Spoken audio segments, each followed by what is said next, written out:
Switch off. दोस्तों नमस्कार। मैं आपका मित्र और मेजबान प्रसन्न कुमार पिंचा यूट्यूब चैनल में आपका बहुत बहुत अभिनंदन करता हूं। कैसे हैं? उम्मीद करता हूं आप लोग बिल्कुल स्वस्थ हैं और प्रसन्न हैं। मित्रों, आपने कभी एक बात सोची है क्या? कई बार ऐसा होता है कि हम अत्योत्साह में कुछ अतिशयोक्तिपूर्ण बातें कह जाते हैं, कुछ ऐसी बातें कह जाते हैं जो शायद बिल्कुल तथ्यनिष्ठ, तथ्यपरख नहीं भी हो सकती हैं। जब मैं कह रहा हूं हम, तो मेरा आशय हमसे अर्थात पर्सन्स विद डिसेबिलिटीज, जो हम लोग विकलांगजन हैं, उनसे भी है, और जो विकलांगता के क्षेत्र में, डिसेबिलिटी के क्षेत्र में कार्यरत गैर विकलांग लोग हैं, उनसे भी है, और कभी कभी आम लोग भी इस तरह की बातें कहते हैं।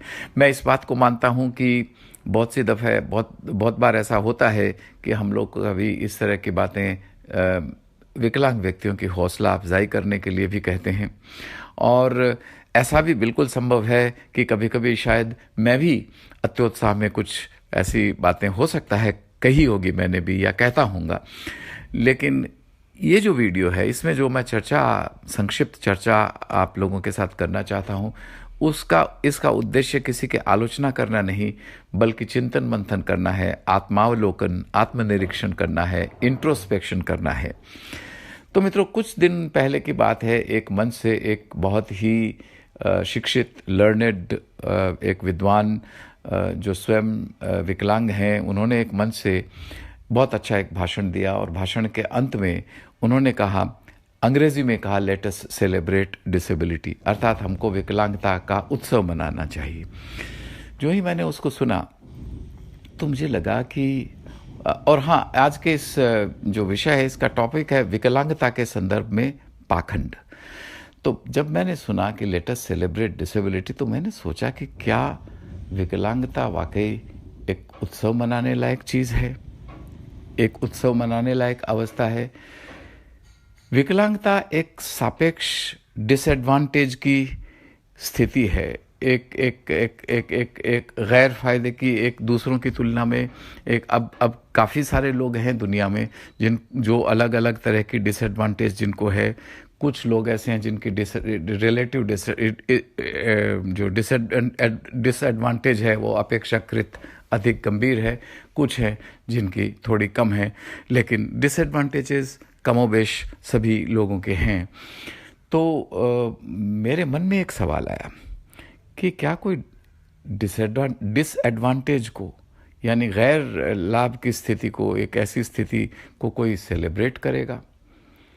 क्या यह सच है कि हम एक डिसेबिलिटी की जो स्थिति है, जो कंडीशन है, which is actually a condition और a state of relative disadvantage, does anybody celebrate it?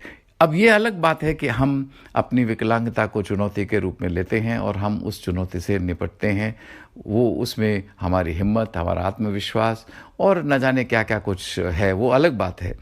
लेकिन क्या ये सेलिब्रेट करने जैसी कोई चीज़ है? ये एक बात है जो कभी एक मेरे मन में विचार है, जो मुझे लगा कि आप लोगों के साथ मुझे साझा करना चाहिए, ताकि इस पे और भी चर्चा आगे बढ़ सके। अब आता हूँ एक दूसरी बात पे। कई दफ़े क्या होता है कि कई लोग कहते हैं कि ये जो सफरिंग फ्रॉम डिसेबिलिटी है, विकलांगता को भुगतना, ये भुगतना शब्द नहीं, इसका इस्तेमाल नहीं करना चाहिए, और बहुत सारे सक्रियवादी भी कहते हैं। और मुझे लगता है कि विकलांगता के क्षेत्र में जो सक्रियवादी काम करते हैं, उनका एक तबका इस तरह की बात कहता है। मैं भी सफरिंग फ्रॉम डिसेबिलिटी जो एक्सप्रेशन है उसका बहुत इस्तेमाल नहीं करता हूँ। मैं अक्सर कहता हूँ कि उनको, किसी को विकलांगता है, किसी को नहीं है। तो और जो लोग इस बात का विरोध करते हैं कि सफरिंग फ्रॉम डिसेबिलिटी एक्सप्रेशन का इस्तेमाल नहीं होना चाहिए, उनके इरादे नेक होंगे। उनका उद्देश्य यही होगा कि, क्योंकि बहुत दफ़े क्या होता है कि विकलांगता को बीमारी का पर्याय मान लिया जाता है। हालांकि ये अलग बात है कि आजकल हमारे कानून में कई तरह की बीमारियों की अवस्थाओं को भी विकलांगता की अवस्था माना है, जिसका मैं बाय एंड लार्ज जिसको मैं एंडोर्स नहीं करता हूँ। विकलांगता और बीमारी एक नहीं है, विकलांगता जो है वो बीमारी का पर्याय नहीं है, लेकिन हमारे कानून में ऐसा माना है। तो जो लोग कहते हैं कि सफरिंग फ्रॉम डिसेबिलिटी शब्द का इस्तेमाल नहीं करना चाहिए, वो इसलिए कहते हैं कि ताकि बीमारी से विकलांगता को जोड़ के, यानी विकलांग व्यक्ति को बीमार व्यक्ति ना समझा जाए, इसलिए वो शायद ऐसा कहते हैं। लेकिन बीमारी की भी कई अवस्थाओं को फिर विकलांगता के रूप में मान्यता भी दे दी गई है। तो मेरे मन में एक विचार आया कि विकलांगता बीमारी का पर्याय नहीं भी हम मानते हैं। मैं तो नहीं मानता हूँ, हालांकि हमारे कानून में कुछ लोगों ने माना है तो उसको तो खैर अब कंप्लाई करना होगा, लेकिन मुझे पूछे मेरा व्यक्तिगत विचार तो ये है नहीं। लेकिन फिर भी ये तो तथ्य है कि विकलांगता एक सापेक्ष डिसएडवांटेज, एक रिलेटिव, एक अपेक्षाकृत, एक तुलनात्मक एक डिसएडवांटेज, किस कंपैरेटिव डिसएडवांटेज है और एक सिग्निफिकेंट डिसएडवांटेज है। तो अगर ऐसा भी हम मानते हैं तो क्या कोई एक डिसएडवांटेज को सफ़र नहीं करता है तो एंजॉय थोड़ी ना करता है। आप किसी चीज़ को या तो सफ़र करते होंगे या एंजॉय करते होंगे। We certainly don't enjoy it. तो हाँ, लेकिन ये ज़रूर है कि जैसा कि मैंने कहा कि मैं स्वयं सफ़र का इस्तेमाल जहाँ तक होता है नहीं करता हूँ। मैं कहता हूँ कि किसी को वो विकलांगता है, कोई विकलांग है, कोई विकलांग नहीं है। ये एक और बात अभी हाल ही में नहीं, बीच बीच में सुनी जाती है, और एक मन से किसी एक विद्वान विकलांग व्यक्ति ने कहा साउंडनेस ऑफ माइंड के संदर्भ में। अब ये एक बहुत अच्छी बात है, बहुत खुशी की बात है कि हमारे देश के कानून में भी और अंतर्राष्ट्रीय स्तर पर भी जो विकलांगों के अधिकारों से संबंधित अभिसमय है UNCRPD, उसमें सभी विकलांग व्यक्तियों को कानून के समक्ष एक पर्सन यानी व्यक्ति के रूप में माना है, और सभी विकलांग व्यक्तियों की कानूनी क्षमता को दूसरों के साथ बराबरी के आधार पर स्वीकृत किया है। ये बहुत अच्छी बात है, लेकिन इसका मतलब ये नहीं है कि साउंडनेस ऑफ माइंड जैसी कोई चीज़ है नहीं। अब उन व्यक्ति ने, जिनका मैं एक रेफरेंस दे रहा हूँ, उन्होंने एक मंच में कहा साउंडनेस ऑफ माइंड क्या चीज़ है, होता है क्या? हम भी 24 घंटे में हमारा मन हमेशा साउंड रहता है? मुझे लगता है कि ये बहुत ही सिंपलिस्टिक बात है। हम असल में जानते हैं कि साउंडनेस ऑफ माइंड और अनसाउंडनेस ऑफ माइंड की स्थिति क्या है, लेकिन फिर भी अगर हम इसको ट्रिवियलाइज करते हैं तो मुझे नहीं लगता है कि ये एक दृष्टि से शायद सही है। अगर हौसला अफजाई की दृष्टि से कहते हैं वो अलग बात है, लेकिन मुझे नहीं लगता है कि ये बात सही है, क्योंकि ये यहाँ तक कि हमारे संविधान में भी और हमारे कानूनों में भी कितनी जगह ऐसी है जहाँ अनसाउंडनेस ऑफ माइंड को कुछ चीज़ों के लिए एक डिस्क्वालिफिकेशन माना गया है और साउंडनेस ऑफ माइंड को कुछ चीज़ों के लिए एक क्वालिफिकेशन के रूप में बोल करके माना गया है।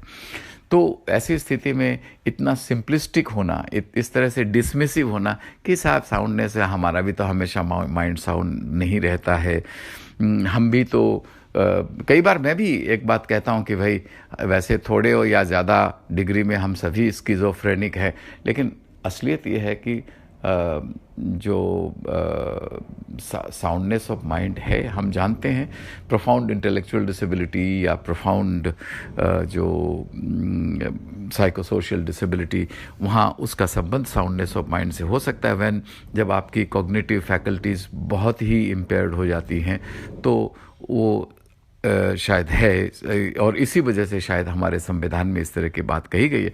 तो क्या इसको नज़रअंदाज करना ठीक है?